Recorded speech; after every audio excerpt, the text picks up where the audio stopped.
Hello, and welcome to a conversation that we're having right here about our region's food and farm economy.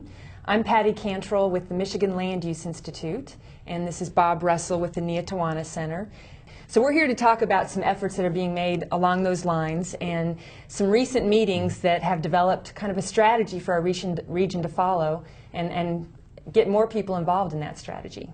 Yeah, so we just had a meeting about that was trying to look at how some of the work that be done for the Grand Vision. The Grand Vision was a process that the community started really seriously working on in 2007 with a lot of citizen input, and 12,000 people came to meetings, and 15,000 or 12 or 15 somewhere in there out of a population of 150,000. It's a pretty good sampling of people who came in and said what they want the region to look like, what they want to be when they grow up 50 years from now.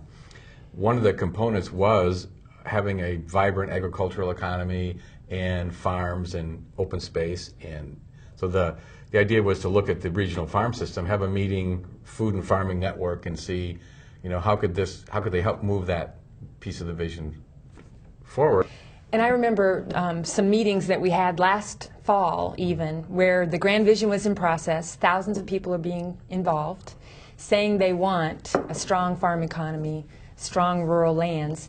And we looked around and saw a lot of things going on. We have efforts to preserve farmland. We have efforts to grow farm businesses. We also have efforts to get people to find healthier food. And how can these efforts move along together to really help us realize the Grand Vision? And that was the start of what turned into kind of a summit that was a small start to hopefully something that could be bigger and more people can get involved in. Yeah, about 85 people showed up, and from these different working people who are already doing the work came together to look at, well, if we want to actually move forward to a vision, we need to have some measurement along the way. So the working group came up with a broad goal of doubling the amount of farm product and working towards things as some objectives, and thought, well, let's see if this group really wants to do that. So we brought the group together by all these various components in health, finance, growers, producers, farmland folks from different parts that make up this regional food and farming economy, and tested this out to see if they could do it. And we started out, I think, with that report to give us some background, because one of the vital things about when you have goals and objectives, you need to have some measurement. And this is a wonderful snapshot of currently what we think is going on. You want to talk a little bit about what that was? Right. The groups that got together and said, let's get organized, let's start working together better, said we need to have a baseline about some information about our regional food and farm economy. So the Michigan Land Use Institute was able to work with an economist to get some numbers together.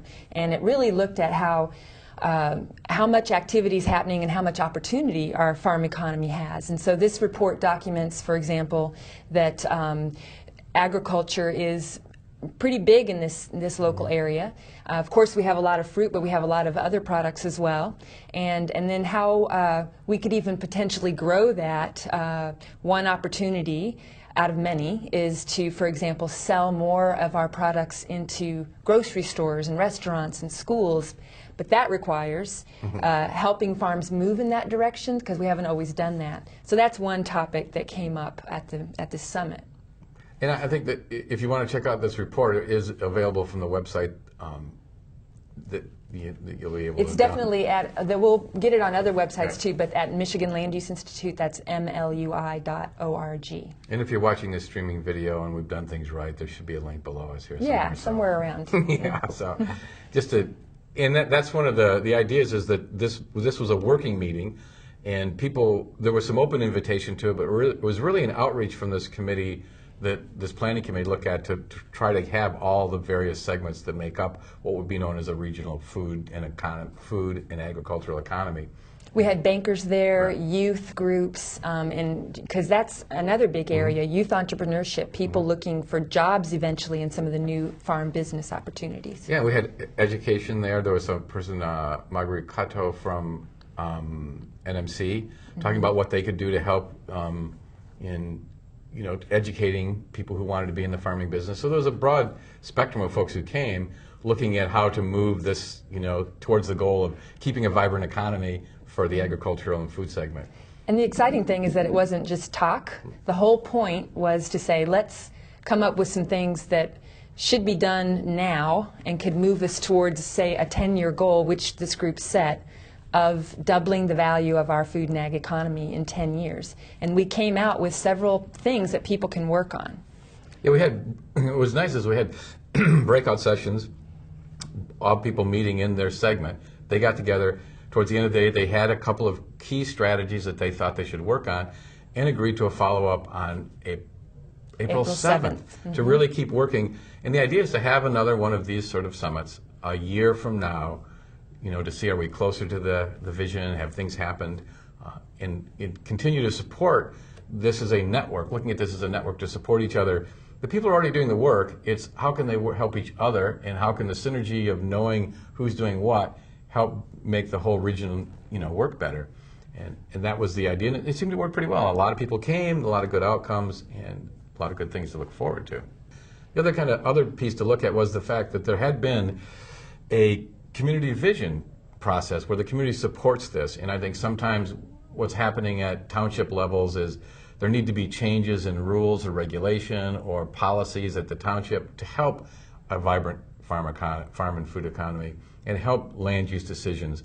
And I think now is the opportunity where this could look at some new proposals of how to make that work. You take them to the township level and say, we have the support of the community. We did a visioning. This is what people want. We're the folks that could help make that part of the vision work better. So I think at this point, it's an opportunity to both make the grand vision valuable by saying, people want this. We're trying to make it happen. Here's the help we need. People have said this. So the two things really work together to implement the grand vision, and also the idea of people who are in the food and farming business that want to have a vibrant economy. So it's a win for everybody here as it goes forward.